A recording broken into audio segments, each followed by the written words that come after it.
Jarvis, find me the Huz. You have none, sir. Really, you gonna say that right when the camera start, Jarvis? We now take a look back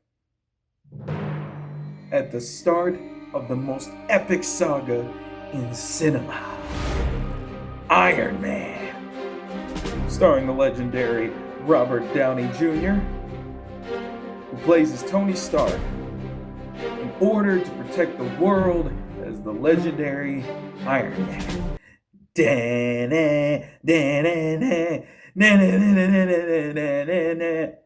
So we start the movie with Tony Stark being accompanied by fellow soldiers of the United States Army in a truck. Now, of course, they shower him with love and affection. He's showing off his charisma and how full of himself that he was.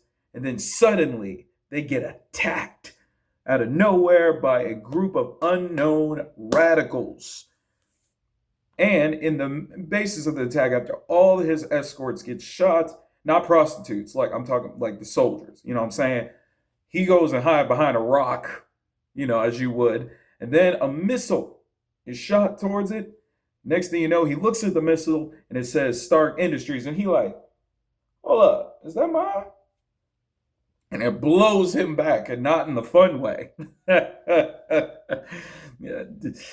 Anyways, we cut to a flashback, and it shows Colonel James Rhodes, who was portrayed by Terrence Howard. And he on stage, he's on the podium at Caesar's Palace, and he's standing there and he goes, "We would like to bring out the man who will accept this award. Tony Stark, get on up here, man." Tony was nowhere to be found. So Obadiah Stane walks up and accepts the award on Tony's behalf. Where was Tony during all this, you may ask? I'll tell you where he was. He was shooting dice in the corner, you know what I'm saying? He's like, give it to me now. So anyways, he meets up with a reporter chick, right? And she looking at him like, Tony, what's up with this and that? And Tony started spitting game. He like, yo, baby, why don't you just come back to my hotel? You know what I'm saying? Why don't you come back to the hotel, come kick it with a real one, you know what I'm saying? And at first she was like, nah, I don't do that. And Tony like, come on, baby, like, I'll show you my Pokemon card collection, you know what I'm saying? Next thing you know, Tony hit her with that buy out, pump it, pump it, pump it. And next thing you know, she wakes up and Tony dispatches Jarvis and Pepper to send her on her merry way, gave her a little care package, you know what I'm saying? Hey, thank you, but you ain't got to go home, but you got to get up out of here, you know what I'm saying? So later, Tony gets on a plane with Colonel James Rhodes, Rhodey, waiting for him on the top of the plane. And he was complaining to him like, I've been waiting here for 3 hours, man. Where was you at? You ain't been responsible, Tony. You know what I'm saying? I don't appreciate you disrespecting me, man. You know what I'm saying? You gotta learn to be more responsible, man. All that stuff. Later on, Tony has a meeting with government officials and generals and army dudes and all that stuff and told them how it's better to be feared and respected. And then he poses because cool guys don't look at explosions, you know what I'm saying? Unless you got $20 and you had a massage parlor. But other than that, flash forward where Tony wakes up in a cave. His heart is hooked up to a car battery and stuff like that because the shrapnel from the explosion was piercing his heart, and that was the only thing keeping him from the other side. No Adele. You feel what I'm saying? So next thing you know, he meets a doctor named Jensen. And then the group that took him hostage by the name of like 10 Wings or something. I think their name was 10 Wings, like the chicken. So 10 Wings is holding him and they say, yo, we need you to build us a Jericho missile because we're going to break the walls down. The Jericho, Chris Jericho missile. And Tony initially refuses. And so they smacked him upside the head. And he said, nah, I ain't doing it. And then they said he was going to step on his Nikes. And Tony was like, hold up. So y'all said y'all want y'all missile today or tomorrow. You know what I'm saying? So he agrees, to do it. But little did they know, he was secretly building something else. He ends up building a armored suit privately behind their backs, as well as fake building a missile. in order to plan this escape. So while they're powering up the suit, Jensen's like, oh snap, we didn't pay the internet bill, so the thing was moving a little slower than normal. So he decides to buy Tony more time for the suit to load up. But unfortunately, my boy got hit with the blacka, blacka, blacka, blacka. When the 10 Wings dudes walks right back in the cave room where he was building the missile, next thing you know, he powers up the suit, right? Super Saiyan mode. All he had was a flamethrower and all that stuff. You know what I mean? Next thing you know, he started running through him like a human Terminator and stuff, which was cold. You know what I'm saying? After he essentially takes down all the groups except for the leader, who was basically knocked unconscious, as was revealed later, he looks at Jensen and he's like, yo, Jensen, come on, man, we gotta get up. We get to see your family again. And he was like, my family gone. It's gone, Stark. And I ain't gonna lie, your boy got a little choked up a little bit. No pause, you know what I'm saying? So I'm like, dang, Jensen gotta go out like this, but it's what he wanted, you know what I'm saying? And he, Tony thanks him for saving his life, and he said, don't waste it. Don't waste it. And we're going to have a moment of silence for Jensen for being a real one.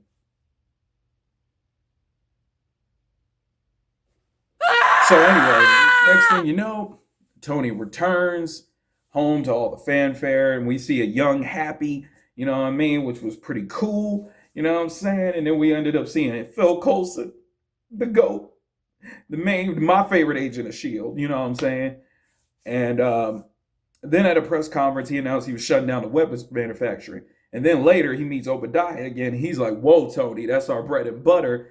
And then the board of directors filed an injunction against Tony and said, yo, that ain't it, Playboy. And all that other stuff. And then, meanwhile, Tony was building a whole new suit in private behind everyone's back. While the 10 Wings, they found the OG suit that he left behind in the desert. So later on, the reporter chick that he smashed earlier in the movie was like, I thought you said you were taking accountability. And Tony like, hold up, baby. Look, you got to understand, that was just for fun. You know what I mean? But she shows him pictures about Stark Industry weapons being in the hands of known radicals, right? So it was revealed when Tony confronted Stain about it and said, Stain revealed he was the one that filed the injunction. He was like, yo, Tony, I had to do what I had to do. It's for your protection. You know what I'm saying? You know what I mean? I'm basically the magnum condom to your ding-a-lang. You know what I mean? Stuff like that.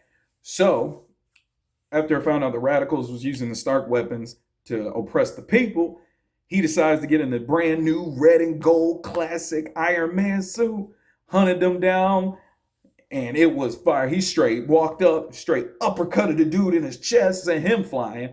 After taking down all the dudes, he take down basically the leader of that group and left him to the civilians. And they probably cut bacon off his back. That's how scared that dude was. But while he was trying to return home, the United States government army dudes, they basically was like, yo, we see a bogey up in the air. And then, you know what I mean? And then they call Rhodey up, and Rhodey walks in there. What's going on in here, man? And they was like, yo, man, there's some weird bogey in the sky and stuff like that. So he calls Tony. He's like, yo, Tony, man, I need your help. We have an unidentified aircraft in the sky, man. And I need to know real quick what's going on, and we need your help. And, Tony, who was in the suit, in the sky, was like, I don't know. And, next thing you know, Rhodes is like, yo, Tony, are you out of breath? You ain't smashing a chick and calling me again, are you, man? And Tony was like, nah, that's not what's going on. And then later he ended up revealing to Rhodey that, yeah, it's me in the suit. So after one of the Air Force dudes or whatever, pilots, ends up having a parachute stuck, Tony basically helps him, lifts him up, and gets away. And that's basically what happened there. Later on, it was revealed that Stain was working with the 10 Wings all along, hired them to kill Tony, at the same time taking all the technology and getting rid of all the witnesses, basically, right? And iced them, you know what I'm saying? No vanilla, he iced them, though. Next thing you know, Pepper downloads evidence against Stain, revealing everything. Stain, realizing that Pepper found the evidence, rushes down to, like, the geek squad that works at the Stark Industries, and he was like, yo, this big arc reactor, I need y'all to make it smaller. You know what I'm saying? I need y'all to make a mini version. Can you do that? And he was like, sir, the technology doesn't exist. Technology. Bruh, this is the technology. What you talking about, bro? Look at this technology right here, right? I'm simply asking you to take the extra large and make it smaller. You know what I'm saying? Small. And he's like, I can't do it, sir. And Tony Stark was able to build this in a cave with scraps and duct tape and rubber bands. He's like, well, I ain't Tony Stark. I don't know what to tell you, man. My name's George. I don't have $1 billion. I go home to a big chick making me like ramen noodles, and she has 3 stepkids on the side. So now I gotta take care of them too, bro. I don't know what to do. So later on, he sneaks into Tony's crib, right? I don't know how Stane, as big as he is, was able to sneak past all the security systems, but he did. He walks in and he uses the paralysis thing, and it got the purple veins and stuff like that. And he's like, right. I mean, he wasn't like having a big orgasm, nothing like that, right? He wasn't having an orgasm. He was just, you know what I'm saying? He looked like me. He looked like me. I'll be like, you know. Sorry. I'm just playing. So he paralyzes Tony, right? And reveals like he put out the hit on him and all that other stuff. And after he snatches the new arc reactor out of Tony's chest, he leaves him for dead, right? So Tony makes it to the basement, tries to reach for the old heart, arc reactor that he had in the desert. Good thing Pepper kept it too. He smashes it through the glass, but he didn't have enough energy to place it back in.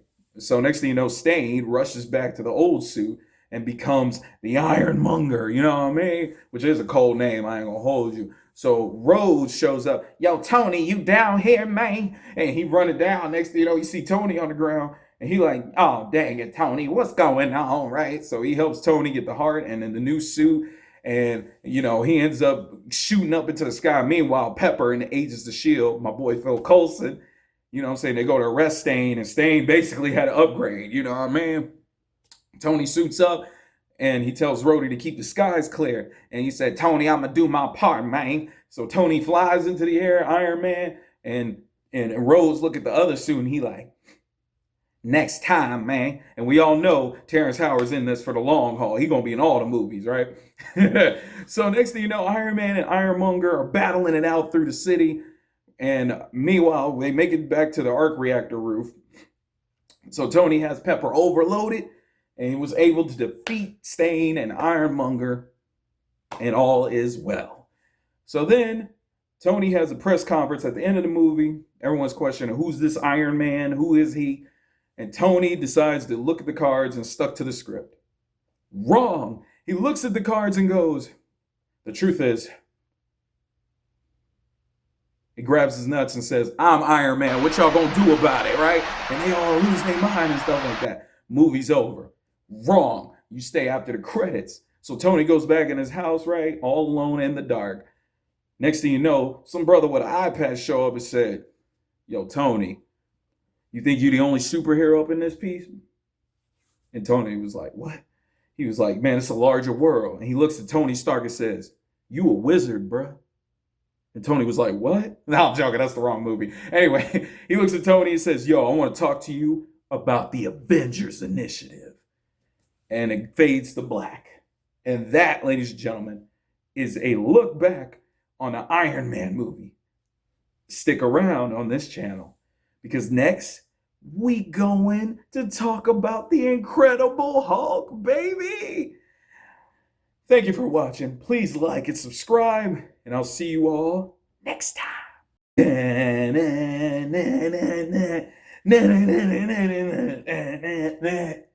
Hit my theme music.